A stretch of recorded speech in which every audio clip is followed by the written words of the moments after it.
It's my pleasure to get to introduce the next panelist, Courtney Schultz. She's joining us from the Charlotte Area Transportation System, and we'll be talking about the importance of partnerships on TDM efforts. So, Courtney, can we hear you? Hey, how are you guys? Awesome. Take it away. Hey, so just to introduce myself, my name is Courtney Schultz. I'm the Senior Marketing Representative with Charlotte Area Transit System. Today I'll be kind of talking about a case study in which CATS engaged in a partnership this past summer with two area organizations to host a 2-month air awareness and clean commute campaign, and how CATS was able to use that experience to better help us move forward and better shape the way that we went about marketing and the implementation of a new resource that we used, that we began using at the end of 2017. And so just to give you a little bit of insight to kind of who CATS is, so we are the public transit agency in the greater Charlotte, North Carolina area. We do have an extensive bus service that extends to multiple municipalities outside of the city of Charlotte city limits, including multiple counties, and even down to South Carolina. We have the only light rail system in the state of North Carolina, and we're really excited because we're going to be opening 10 more miles of that system on March 16th. We have a van pool program and a streetcar service that is also in the middle of expansion. So providing a safe and reliable alternative commuting option is a really core part of who CATS is. And so naturally, our own services take the heart of our transportation demand management program. And so part of that program also is our Clear the Air campaign. And so this campaign takes place during ozone season, during the summertime, to encourage alternative commuting in our community in an effort to decrease air pollution.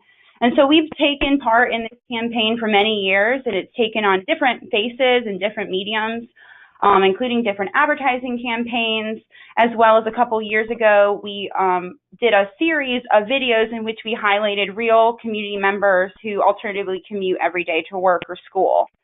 And so as part of that effort, we support Charlotte Area Air Awareness and their Clean Commute Challenge. So Charlotte Area Air Awareness is a state program that's orchestrated through our local county and their air quality department.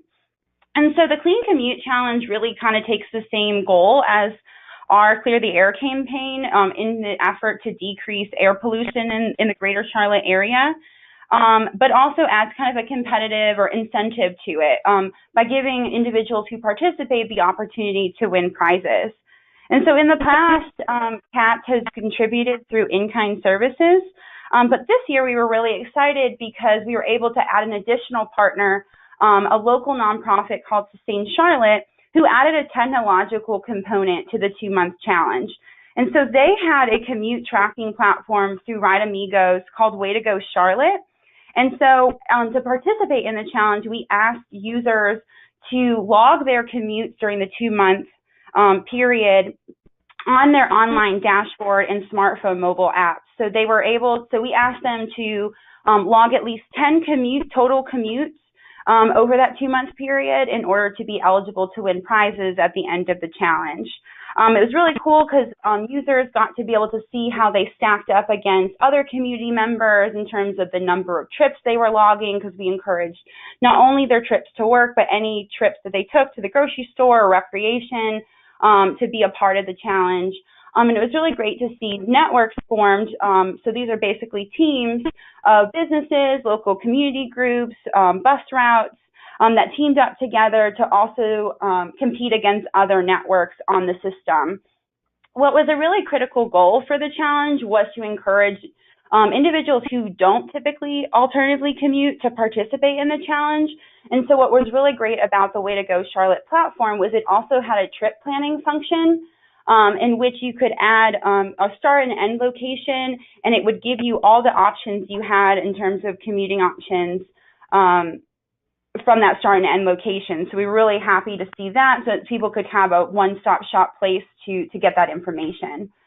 And so each partner really used their strengths and resources to participate and make sure the challenge was successful. And so CATS really lended our hand at creating the creative marketing materials and the logo for the challenge.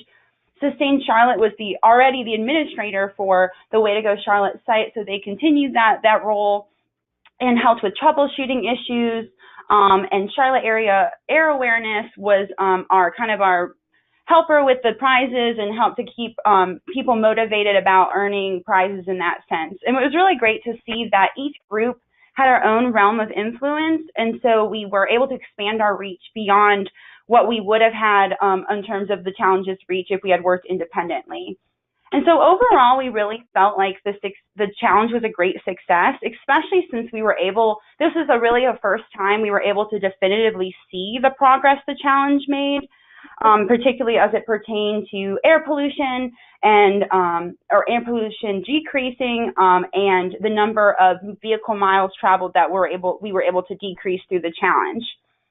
And what was really unique for CAT specifically was that we recognized that during the beginning of this challenge that once it was over, that CATS would actually be transitioning the ownership of the Way to Go Charlotte platform from Sustain Charlotte to CATS.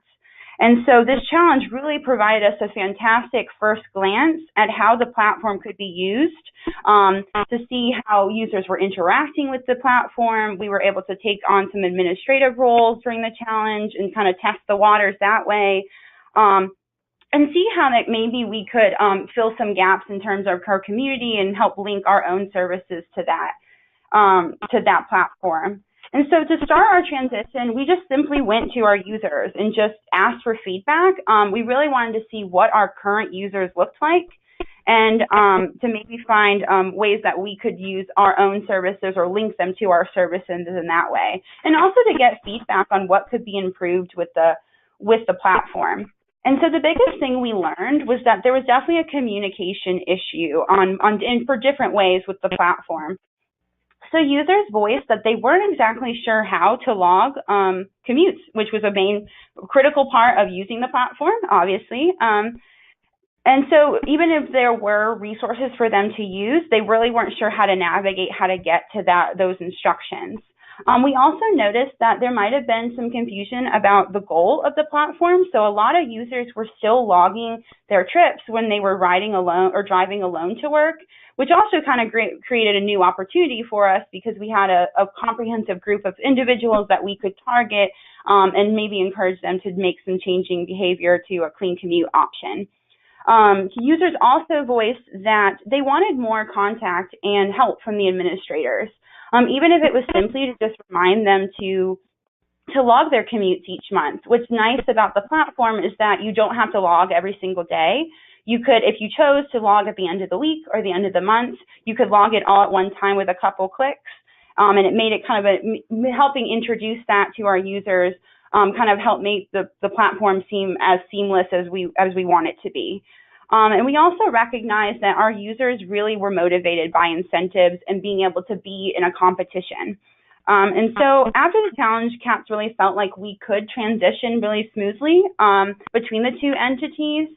And so what was nice to see is that even though the two groups were really different in our nature, we had a lot of common goals in terms of decreasing alternative commuting options, and in our effort to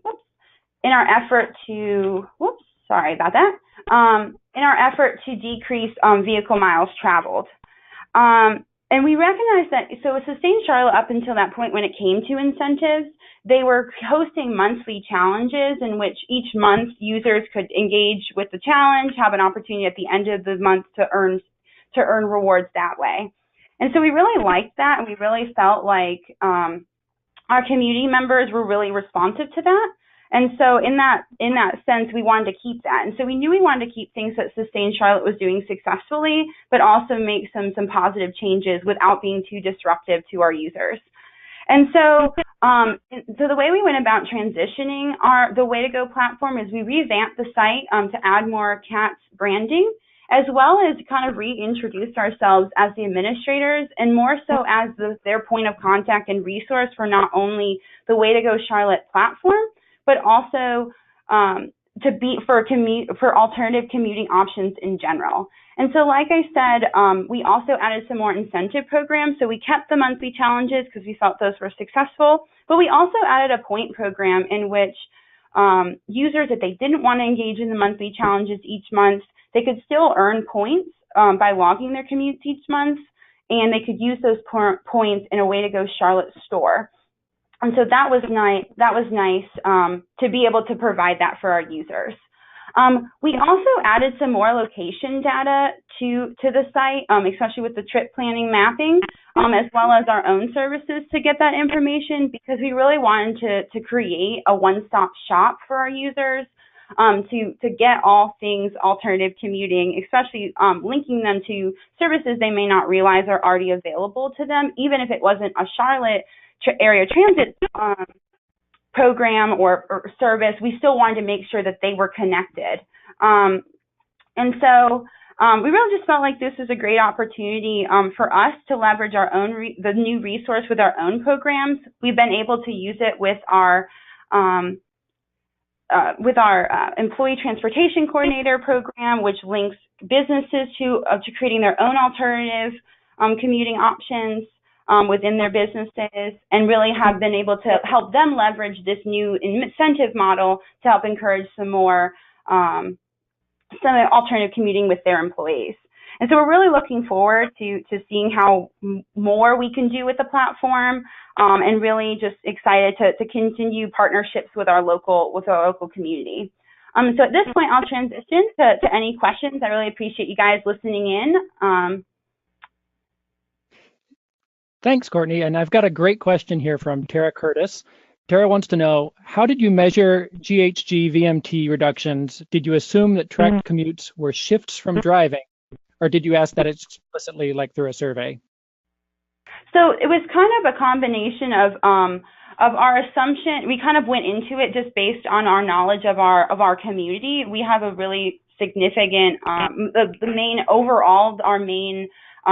the main most common use of transportation is to drive alone through vehicles, through their own personal vehicles. And then we also kind of got that confirmation when we did the survey after the challenge. And so that was how we kind of came to that conclusion that it was the vehicle miles traveled in terms of their own personal vehicles.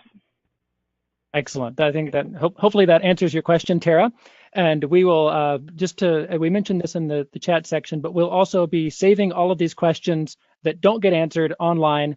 We'll be saving those and sharing those with our presenters. So hopefully we'll be able to do some follow-up there for the questions that don't get asked. All right. Thank you again, Courtney. It's been great having you. And I'm going to hand things over to Catherine here, and we are going to get ready for our next presentation.